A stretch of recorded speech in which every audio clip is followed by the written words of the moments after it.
Hey guys, welcome back to the channel, and today I'm very sad to be telling the story, finally, of how I lost my DJI Spark. Now I say that word pretty lightly because in all honesty I don't feel like I lost it and I don't feel like it was my fault, but nevertheless, let me tell you my story. So I just want to mention that this happened in November last year and that I haven't had enough time to edit through all of my vlogs from back then. So I'm really just making the most out of our current lockdown situation. How are you coping? Let me know in the comments below. So I'm going to start this video off by throwing you right into the very moment that this happened and what I had to say at the time. So I have some bad news. I just lost my drone and so did another guy. Don't know what happened, but yeah, basically took off. It was fine, all green. Wind wasn't bad. It was all right, and yeah, basically it just uncontrollably started going up. I tried to bring it down. I even put it into sport mode to get it down quicker, but it just wasn't having it. And then yeah, basically it did a glamorous backflip out of the sky and fell straight into the sea. And as a result, I've got my remote, but no drone with it. And yeah, just how weird. Another guy lost a Spark as well, the exact same drone that I had, within sort of 5 minutes of mine going down. But yeah, it's now in the sea.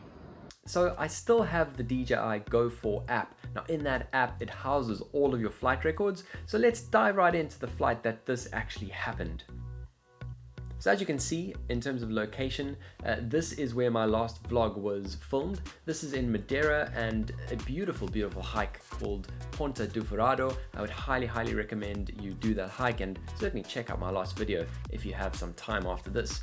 So important to note is that if you look at the trajectory with where I was taking the drone off and the airport, it follows the same line of sight, but based on the geozone that is over there, and that's obviously DJI's new system, you are still allowed to fly up to 150 meters in height.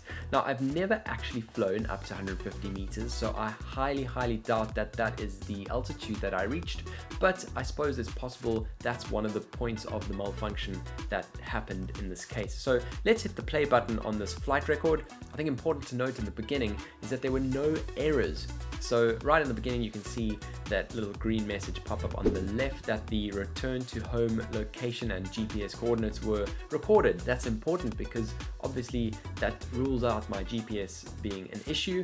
And straight off the bat, there were no errors, no wind notifications. Obviously that happens sometimes on the app if there's some heavy winds happening, but you can still see it was ascending uncontrollably on the top right, even though if you look on the bottom left, my remote controller was turned completely down. And it's basically at this moment where I turned it into sport mode and thinking that would maybe bring it down. It did help just a little bit. I then went sideways thinking that, you know, maybe going sideways and down would be a bit quicker. And it's basically at this point where the flight record stops, because the motors just shut off and the drone essentially did a backflip out of the sky and fell into the sea. Now, I don't know why this happened. I think it's ridiculous. I don't think it was my fault, but yeah, really interesting. I then a few days later decided to go on a rescue mission. I know it's absolutely ridiculous in retrospect, but I did nevertheless. So there was a boat that basically joins the two hike points. Now that boat was quite empty, so I asked the operators if they'd let me dive in and see if I could have a look. They were really nice and they let me do just that. And yeah, had to swim around, but very quickly realized that those waters go 7 meters deep. Now, even if I had found it, I wouldn't have dived in 7 meters to go and retrieve it. So yeah, quite ridiculous that I even tried. So lucky that you know, the guys actually let us go and have a look for it. Definitely couldn't find it there. So yeah, thank you very much.